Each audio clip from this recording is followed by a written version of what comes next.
धन्य मोक्षदा एकादशी, हरि का नाम सुनाए, पाप तजे शुभ फल मिले, भव सागर तर जाए। हरे कृष्णा। आप सभी को मोक्षदा एकादशी और गीता जयंती की हार्दिक शुभकामनाएं। मोक्षदा एकादशी की पावन तिथि वह अवसर है जब मनुष्य अपने समस्त पापों से मुक्ति पाकर मोक्ष का अधिकारी बनता है। यह व्रत भगवान श्री हरि विष्णु की कृपा प्राप्ति का अनमोल साधन है। इस कथा के श्रवण से जीवन धन्य हो जाता है। तो आइए श्रद्धालुओं श्रद्धा और भक्ति के साथ मोक्षदा एकादशी की कथा का शुभारंभ करते हैं। एक बार धर्मराज युधिष्ठिर भगवान श्री कृष्ण से बोले, हे देव देवेश्वर, मैं जानना चाहता हूँ कि मार्गशीर्ष मास के शुक्ल पक्ष में जो एकादशी होती है उसका क्या नाम है, कौन सी विधि है तथा उसमें किस देवता का पूजन किया जाता है। स्वामिन, यह सब यथार्थ रूप से मुझे बतलाइए। श्री कृष्ण ने कहा, हे नृपश्रेष्ठ, मार्गशीर्ष मास के कृष्ण पक्ष में उत्पत्ति नाम की एकादशी होती है, जिसका वर्णन मैंने तुम्हारे समक्ष कर दिया है। अब शुक्ल पक्ष की एकादशी का वर्णन करूंगा, जिसके श्रवण मात्र से वाजपेयी यज्ञ का फल मिलता है। उसका नाम है मोक्षदा एकादशी, जो सब पापों का अपहरण करने वाली है। राजन, उस दिन यत्न पूर्वक तुलसी की मंजरी तथा धूप दीप आदि से भगवान दामोदर का पूजन करना चाहिए। पूर्वोक्त विधि से ही दशमी और एकादशी के नियम का पालन करना उचित है। मोक्षा एकादशी बड़े बड़े पातकों का नाश करने वाली है। उस दिन रात्रि में मेरी प्रसन्नता के लिए नृत्य, गीत और स्तुति के द्वारा जागरण करना चाहिए। जिसके पितर पापवश नीच योनि में पड़े हों, वे इसका पुण्य दान करने से मोक्ष को प्राप्त होते हैं, इसमें तनिक भी संदेह नहीं है। पूर्व काल की बात है। वैष्णवों से विभूषित परम रमणीय चंपक नगर में वैखानस नामक राजा रहते थे। वे अपनी प्रजा का पुत्र की भांति पालन करते थे। इस प्रकार राज्य करते हुए राजा ने एक दिन रात को स्वप्न में अपने पितरों को नीच योनि में पड़ा हुआ देखा। उन सबको इस अवस्था में देखकर राजा के मन में बड़ा विस्मय हुआ और प्रातःकाल ब्राह्मणों से उन्होंने इस स्वप्न का सारा हाल कह सुनाया। राजा बोले, ब्राह्मणों, मैंने अपने पितरों को नरक में गिरा देखा है। वे बारंबार रोते हुए मुझसे कह रहे थे कि तुम हमारे तनुज हो, इसलिए इस नरक समुद्र से हम लोगों का उद्धार करो। द्विजवरों, इस रूप में मुझे पितरों के दर्शन हुए हैं। इससे मुझे चैन नहीं मिलता। क्या करूं, कहाँ जाऊं? मेरा हृदय रुंधा जा रहा है। द्विजोत्तमों, वह व्रत, वह तप, वह योग जिससे मेरे पूर्वज तत्काल नरक से छुटकारा पा जाए, बताने की कृपा करें। मुझ बलवान एवं साहसी पुत्र के जीते जी मेरे माता पिता घोर नरक में पड़े हुए हैं, अतः ऐसे पुत्र से क्या लाभ है? ब्राह्मण बोले, राजन, यहाँ से निकट ही पर्वत मुनि का महान आश्रम है। वे भूत और भविष्य के भी ज्ञाता है। नृपश्रेष्ठ, आप उन्हीं के पास चले जाइए। ब्राह्मणों की बात सुनकर महाराज वैखानस शीघ्र ही पर्वत मुनि के आश्रम पर गए और वहां उन मुनि श्रेष्ठ को देखकर उन्होंने दंडवत प्रणाम करके मुनि के चरणों का स्पर्श किया। मुनि ने भी राजा से राज्य के सातों अक्रों की कुशल पूछी। राजा बोले, स्वामिन, आपकी कृपा से मेरे राज्य के सातों अंग सकुशल हैं, किंतु मैंने स्वप्न में देखा है कि मेरे पितृ नरक में पड़े हैं। अतः बताइए, किस पुण्य के प्रभाव से उनका वहां से छुटकारा होगा? राजा की यह बात सुनकर मुनिश्रेष्ठ पर्वत एक मुहूर्त तक ध्यानस्थ रहे। इसके बाद वे राजा से बोले, महाराज, मार्गशीर्ष मास के शुक्ल पक्ष में जो मोक्षा नाम की एकादशी होती है, तुम सब लोग उसका व्रत करो और उसका पुण्य पितरों को दे दो। उस पुण्य के प्रभाव से उनका नरक से उद्धार हो जाएगा। भगवान श्री कृष्ण कहते हैं, युधिष्ठिर, मुनि की यह बात सुनकर राजा पुनः अपने घर लौट आए। जब उत्तम मार्गशीर्ष मास आया, तब राजा वैखानस ने मुनि के कथन अनुसार मोक्षा एकादशी का व्रत करके उसका पुण्य समस्त पितरों सहित पिता को दे दिया। पुण्य देते ही क्षण भर में आकाश से फूलों की वर्षा होने लगी। वैखानस के पिता पितरों सहित नरक से छुटकारा पा गए और आकाश में आकर राजा के प्रति यह पवित्र वचन बोले, बेटा, तुम्हारा कल्याण हो। यह कहकर वे स्वर्ग में चले गए। राजन, जो इस प्रकार कल्याणमयी मोक्षा एकादशी का व्रत करता है, उसके पाप नष्ट हो जाते हैं और मरने के बाद वह मोक्ष प्राप्त कर लेता है। यह मोक्ष देने वाली मोक्षा एकादशी मनुष्यों के लिए चिंतामणि के समान समस्त कामनाओं को पूर्ण करने वाली है।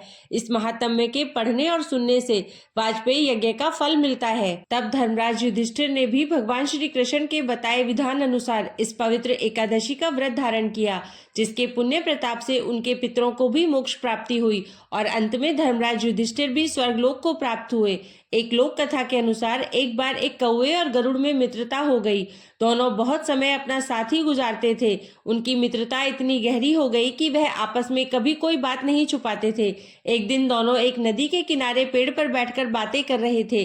तभी एक यमदूत उधर से गुजरा। वह कौवे को देखकर मुस्कुराया, गरुड़ और कौवे ने उस यमदूत को अनदेखा कर दिया और अपनी बातों में व्यस्त हो गए। अगले दिन फिर वही हुआ, दोनों बातें कर रहे थे, तभी वही यमदूत फिर उधर से गुजरा। वह फिर कौवे को देखकर मुस्कुराया। इस बार कौवे को कुछ शंका हुई। उसने गरुड़ से कहा कि मित्र, यह यमदूत तो मुझे देखकर कल भी मुस्कुराया था और आज भी बिल्कुल वैसे ही मुस्कुराया है। कुछ तो गड़बड़ है, हो सकता है मेरी मृत्यु आने वाली हो। गरुड़ ने उसे समझाया कि ऐसा कुछ नहीं है, यह एक संयोग भी हो सकता है, इसलिए तुम चिंता मत करो। 2-3 दिन ऐसे ही और निकले। रोज यमदूत कौवे को देखकर मुस्कुराता। अब तो कौवे को विश्वास हो गया कि निश्चित ही मेरी मृत्यु नजदीक है। एक दिन उसने गरुड़ से कहा कि मित्र, मैं मरना नहीं चाहता, लेकिन यह यमदूत जरूर 1-2 दिन में मेरे प्राण निकाल कर ले जाएगा। यह रोज ही मुझे देखकर मुस्कुराता है। गरुड़ को भी लगा कि हो सकता है कौवे का यह शक सही हो। उसने अपने मित्र कौवे को धैर्य बंधवाया। फिर गरुड़ ने कौवे से कहा कि तुम चिंता मत करो, मैं तुम्हें यहाँ से इतनी दूर लेकर जाऊंगा कि यह यमदूत तुम्हें दिखाई ही नहीं देंगे। तब गरुड़ ने कौवे को अपनी पीठ पर बिठाया और उस जंगल से हजारों किलोमीटर दूर कैलाश पर्वत पर ले गया। दोनों को अब यह डर नहीं रहा कि यहाँ पर उन्हें कोई परेशान कर सकता है। लेकिन जैसे ही वे कैलाश पर्वत पर पहुंचकर एक गुफा तक पहुंचे, वहां पर वही यमदूत पहले से उपस्थित था। उसने कौवे को देखकर उस पर पाश फेंककर उसके प्राण निकाल लिए। गरुड़ देखता ही रह गया। तब उसने यमदूत से पूछा कि तुमने इसे क्यों मारा? यमदूत ने कहा कि इसकी मृत्यु इसी समय लिखी थी, इसलिए मैंने इसके प्राण हर लिए हैं। गरुड़ ने पूछा, तो फिर तुम इसे देखकर जंगल में मुस्कुराते क्यों थे? इसे मारना तो था, वहीं पर मार देते। यमदूत ने उत्तर दिया कि इसकी मृत्यु तो केवल कैलाश पर्वत पर ही लिखी थी, लेकिन 4-5 दिन पहले इसे उस जंगल में देखकर मुझे आश्चर्य हो रहा था कि यह इतने कम समय में वहां पर पहुंचेगा कैसे, क्योंकि इसके पंख भी छोटे हैं और यह इतनी लंबी उड़ान भी नहीं भर सकता था। तो फिर आखिर हजारों योजन दूर ये कैलाश पर पहुंचेगा कैसे? यही सोचकर मैं रोज मुस्कुराकर वहां से गुजर जाया करता था। लेकिन भाग्य देखो, तुम इसके परम मित्र हो, इसे यहाँ तक इतने कम समय में ले आए। जीवन और मृत्यु भाग्य की ही बात है, इससे कहीं भी छिपा या बचा नहीं जा सकता। जब तक जीवन है तब तक आपको कोई नहीं मार सकता, लेकिन अगर मृत्यु निकट हो तो कोई भी कोशिश आपको नहीं बचा सकती। मोक्षदा एकादशी के दिन ही भगवान श्री कृष्ण ने अर्जुन को गीता का उपदेश दिया था, इसलिए इस दिन को गीता जयंती के रूप में भी मनाया जाता है।